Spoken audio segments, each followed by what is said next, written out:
Good evening and welcome to Mining the Riches of the Parsha. Tonight is Thursday night, January 2nd, 2025.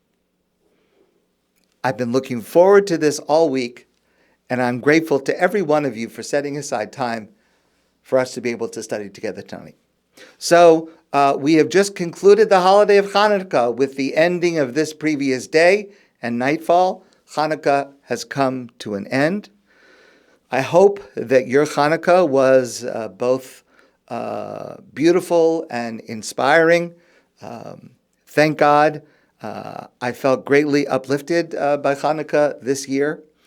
But as it has come to a close, I'd like to add just one last lesson to take with us going forward. And this is something that I heard from Sivan Rahav Meir. She showed a photo on Facebook of a hand lighting the menorah. All you could see is the hand lighting the menorah. And you could see that there was something a little bit not completely normal with the hand. So here's the story that goes along with it. First, she explains that she is not allowed to show the photo of this man because he's in a special forces unit in the IDF, the Israeli army. So they could only show his hand, by which it's not possible to identify him. And he suffered a critical injury on Simchas Torah last year, October 7, 2023.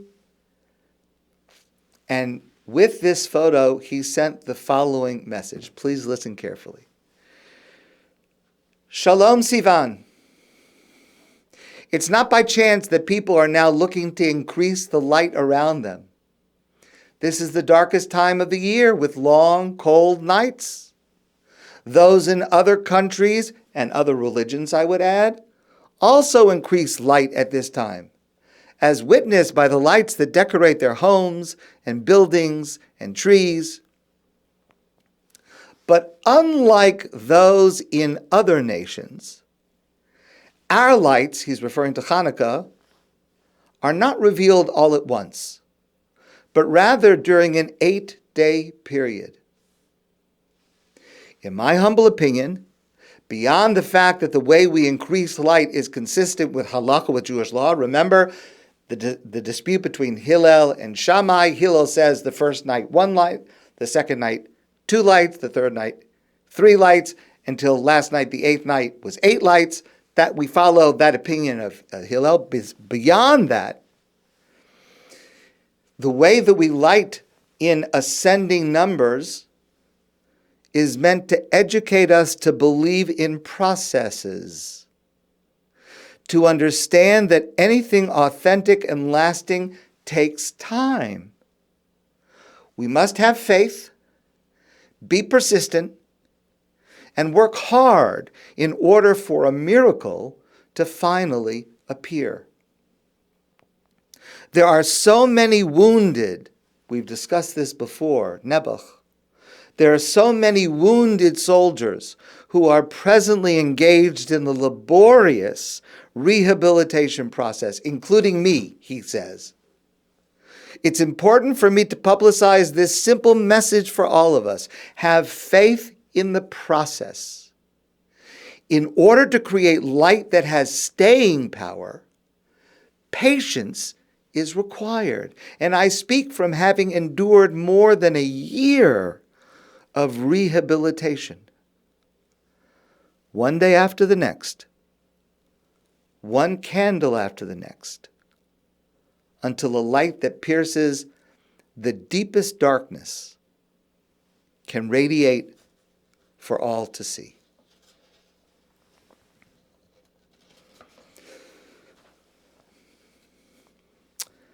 There's a famous question in this week's Torah portion, the Parsha of VaYigash. It's a very difficult question. In last week's Torah portion, Miketz, Yosef was brought out of prison and made the second most powerful person in Egypt. Why doesn't he contact his father Yaakov?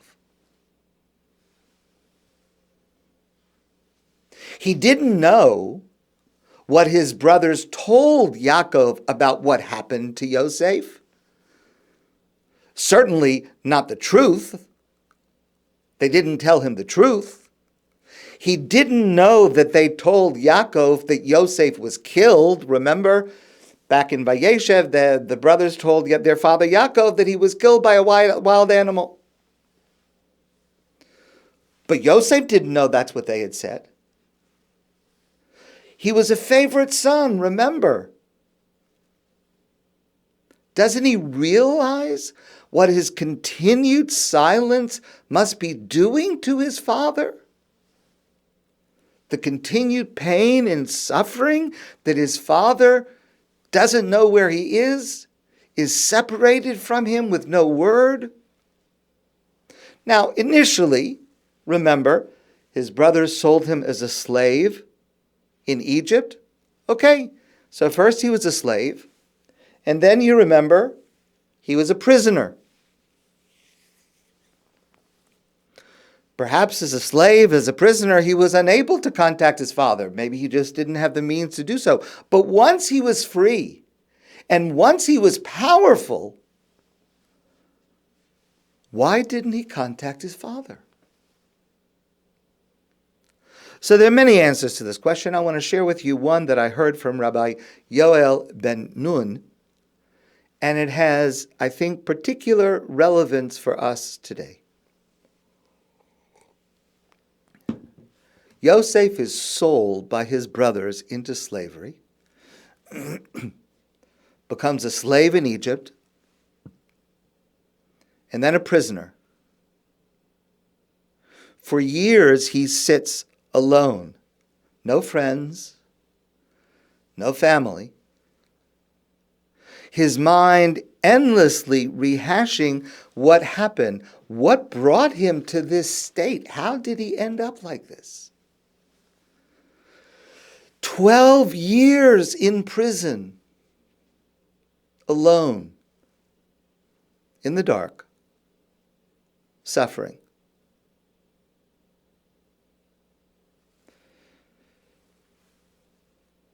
When any one of us is in such a situation, God forbid, our anxiety overwhelms us. And we start to question and fear everything. And Yosef starts to think to himself, why hasn't Yaakov, his father, come looking for me? Why did Yaakov send me alone at the age of 17 to find my brothers shepherding their flocks? Didn't Yaakov realize how jealous of me they were? Didn't he realize how much they hated me? Why would he send me to go see how they are? Or perhaps Yosef speculated in his darkest moments. Perhaps Yaakov did know. Perhaps Yaakov was part of the plot. Perhaps his brothers had convinced their father Yaakov that Yosef was too arrogant, too spoiled, and the family would be better off without him. Yosef did not contact Yaakov when he was able to, because he feared that Yaakov wanted him dead, or at least gone. And now we who know the story, we know that that is not only false, but preposterous.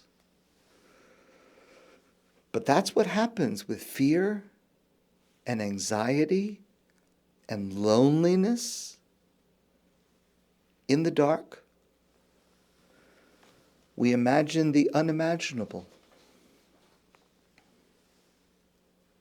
And this fear, this anxiety ate away at Yosef even when he was free, even when he was married and had a son. The Torah tells us he married the daughter of Potipharah, And he had a son, Vayikra Yosef Hashem Habachar Menashe. He called Yosef, named his first son Menashe.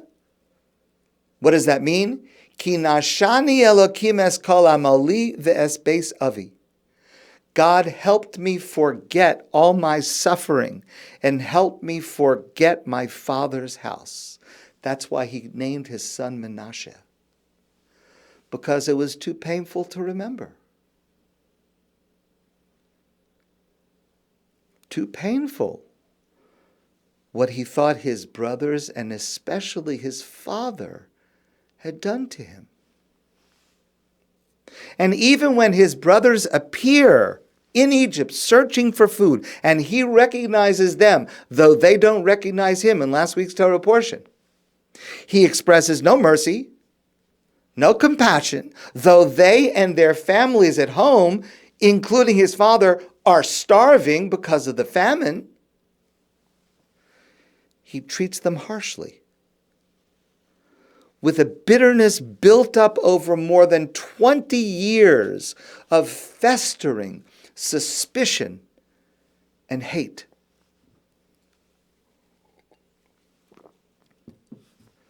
Patti Davis is a daughter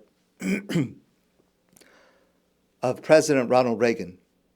And a couple of years ago, she wrote an essay that appeared in the New York Times. She wrote, "A long time ago, I lay awake for hours terrified that they would be my last ones on earth.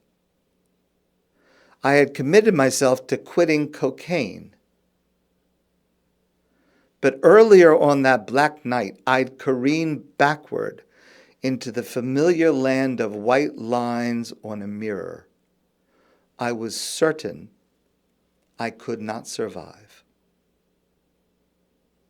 I want to tell you something about addiction.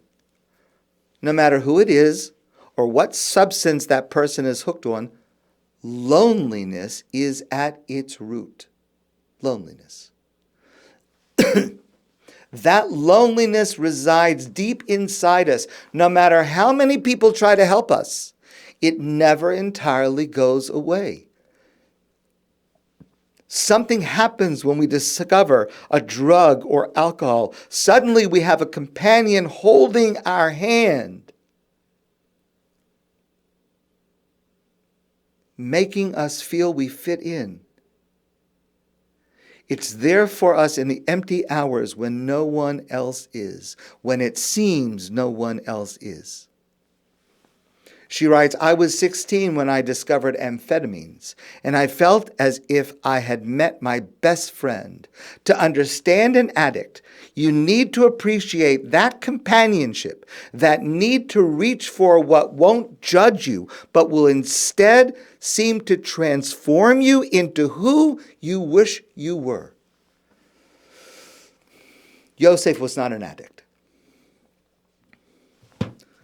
But for years, he was tormented by loneliness. And it distorted his thinking dramatically. Until, in our Torah portion, VaYigash, Yehuda, his brother, standing with Binyamin, the youngest brother, Yosef's only full brother, Yehuda says these words, "Vayomer avdecha avi aleinu," and our father said to us. This is in Yehuda's describing how they came to return to Egypt a second time with Binyamin to try to buy food because of the famine. And of course, Yaakov was reluctant to send Binyamin, his youngest child. Our father said to us, "You know, my wife bore me 2 sons. Rachel bore Yaakov 2 sons, Yosef and Binyamin. One was taken from me, killed. I will live the rest of my life in agony." Those are the words that Yehuda says to Yosef, not knowing it's their brother Yosef. But at that moment, Yosef realizes 2 things. Number 1, Yosef realizes that Yehuda and the other brothers would sacrifice themselves to protect their brother, his brother Binyamin, which is a complete transformation from how they treated him 20 years earlier. That's number one.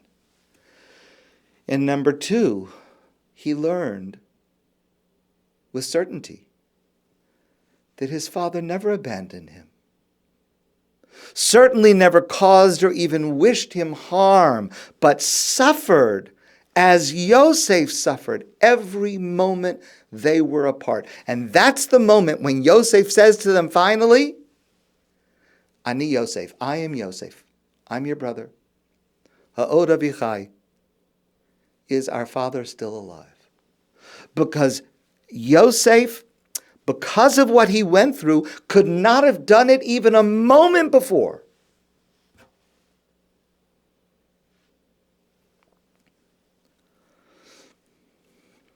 Thank God I have never experienced anything remotely comparable to this. And I am blessed that I am not alone, that I am well. Thank God, thank God. But when I'm up in the middle of the night by myself, sometimes I can't stop my mind from running to the most horrible scenarios, which in the daytime I know are unreal. But at night, alone, we can imagine the worst. And then I think to myself, from me, Michael Whitman, Baruch Hashem, thank God, I think to myself, but what might it be like for someone who is really alone? Someone who is really sick? Someone who is insecure about their food or shelter? For too many of us, many of those around us are truly suffering no less than Yosef suffered all those dark years. Emile Zola wrote, "We are like books. Most people only see our cover. The minority read only the introduction. Many people believe the critics. Few will know our content."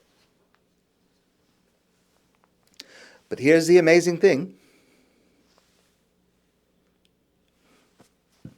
I can't cure addiction, though I can and I am an ally and a resource and support to those who are experiencing addiction.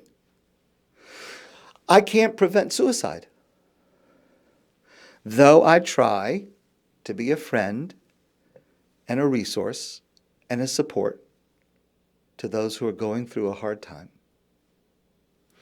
But here's the thing, I, and you can help someone else feel not alone, which is often at the root of addiction and suicide and so many other problems. And it's easy. It's as easy as a phone call, a text, a FaceTime chat. Especially now, as nights are long and cold, many people are away. Many of us are fearful and anxious about war in Israel, anti-Semitism right here and around the world, in addition to whatever else is going on in their lives, in our lives. But here's the thing, you and I can help. Try it. Spend 5 minutes a day calling someone who is alone, who may be having a harder time than you can imagine. Without exaggeration, you can save someone. And you will also save yourself.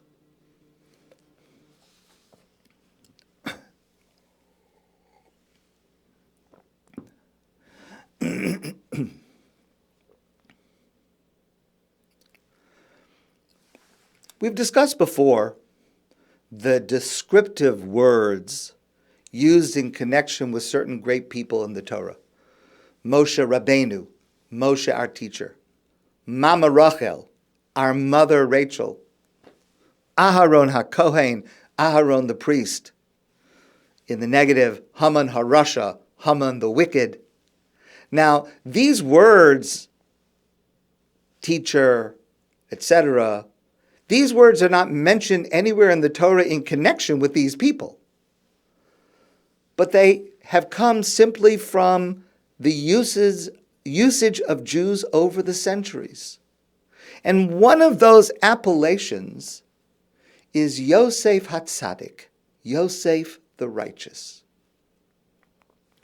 Now, if you think about that for a moment, that particular appellation is not necessarily intuitive. Thinking about Yosef's life, the word tzaddik, righteous or pious, is not automatically the first word we would think of. Why is Yosef above all others known for his righteousness? So I've shared an answer with you earlier, and tonight I want to share a very different answer that comes from Rabbi Yehuda Amital. The answer, it's not just the answer that comes from Rabbi Amital, but it was his character. It was his approach to life. Rav Amital writes as follows: by the end of our Torah portion, VaYigash, it seems, in hindsight, clear that all of the events that have happened in the last several Torah portions, both the positive and the negative, were a means to a greater end of placing Yosef at the top of the pyramid, so to speak, at the second in command of Egypt, to be in charge and to be able to save the world from famine and to be able to save his family and to have his dreams fulfilled from the time that he was 17, that his brothers would bow down to him, his brothers and his father would bow down to him, which happens in our Torah portion.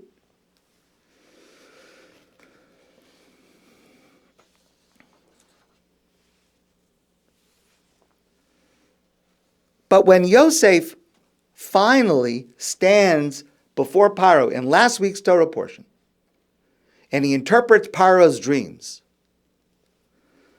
then we have a very strange section of the narrative, and we discussed this a few days ago. All of a sudden, Yosef begins to give Paro all of this advice. He was not asked to give a plan. He was asked to interpret Paro's dream, and he interpreted. And then he goes on to provide an entire economic plan of how to be able to save up during the 7 years of plenty and to be able to release the food to the people in the 7 years of famine. This whole plan. I mean, he wasn't asked for a plan. He was asked for an interpretation. He gave the interpretation. What in the world moved Yosef to outline an economic plan? We discussed this question, and I want to answer it differently today.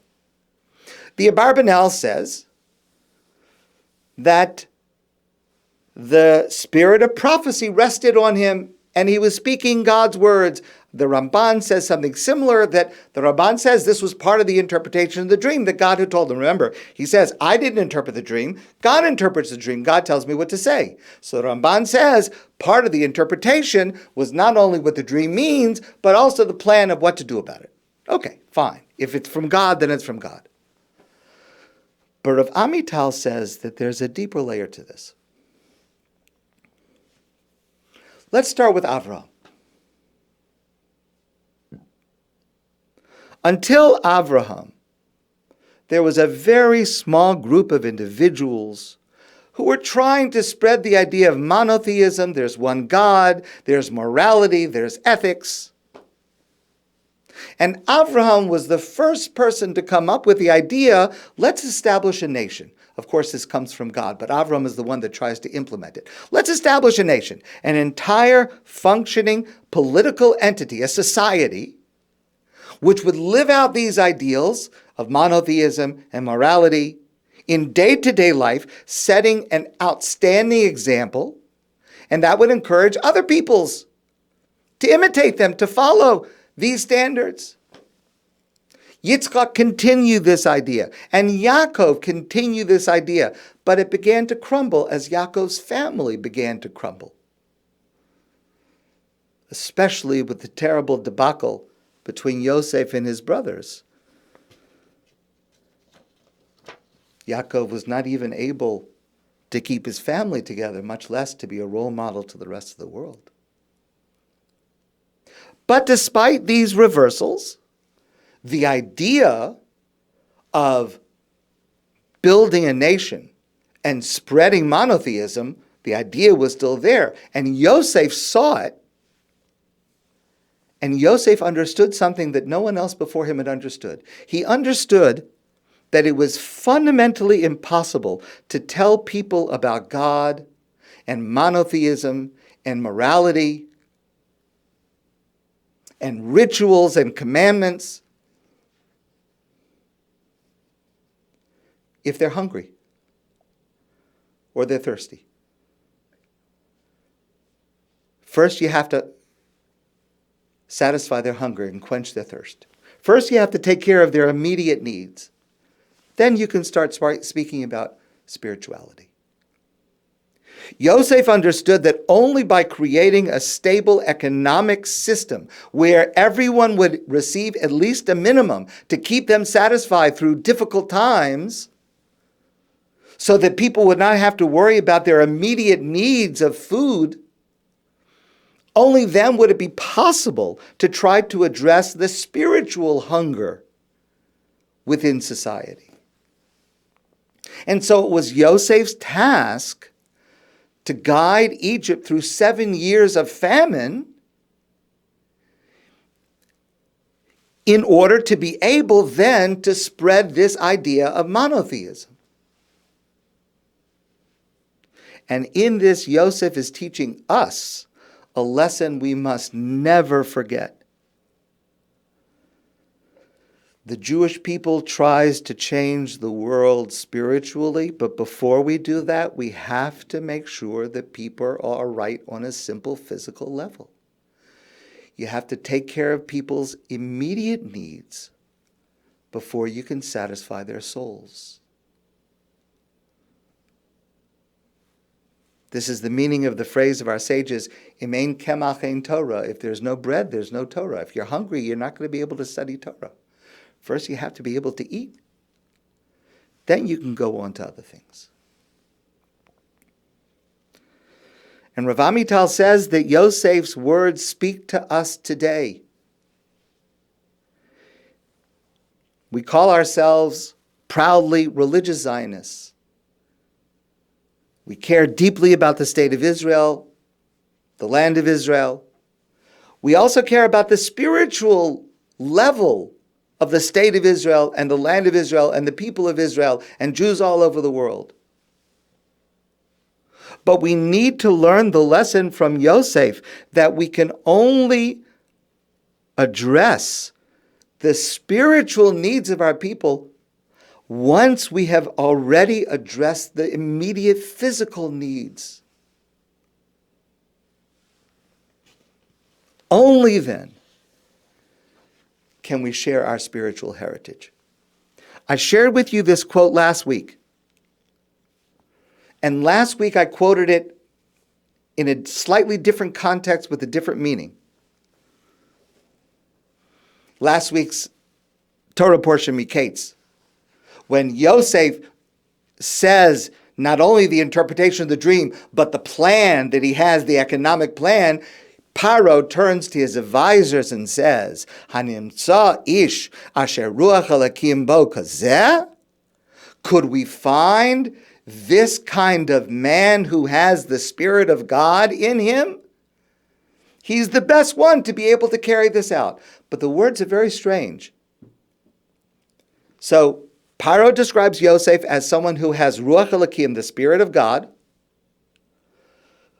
But literally, what Paro is saying is, maybe there are other people that have the Spirit of God, but is there anyone who has the Spirit of God like Yosef does? That is, there's something unique about Yosef's having the Spirit of God within him.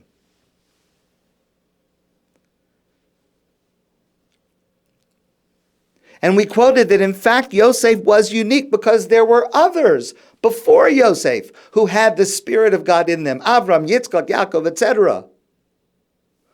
But there was no one before Yosef who had the Spirit of God who was also involved in the social welfare of their society, who was also involved in politics and in government and in welfare and in feeding people. Have you ever seen a person that has the Spirit of God in them like this one has the Spirit of God, that is not only involved in spiritual pursuits, but is also involved in helping people in their physical lives? This is what's unique about Yosef. There are two Hebrew terms we use. Ruchnios, ruchniut, means spirituality, spiritual concerns. Gashmius, gashmiut, materialism, physical needs. Often we contrast them. Rabbi Yisrael Salanter famously said, "Your gashmios is my ruchnios," meaning that I should make sure that you have the material needs that you need, the food and the water and the clothing. For me to make sure that you have the gashmius that you need, that's my ruchnius, that's my spiritual need. My spiritual obligation is to make sure you have enough to eat. That's what Yosef understood.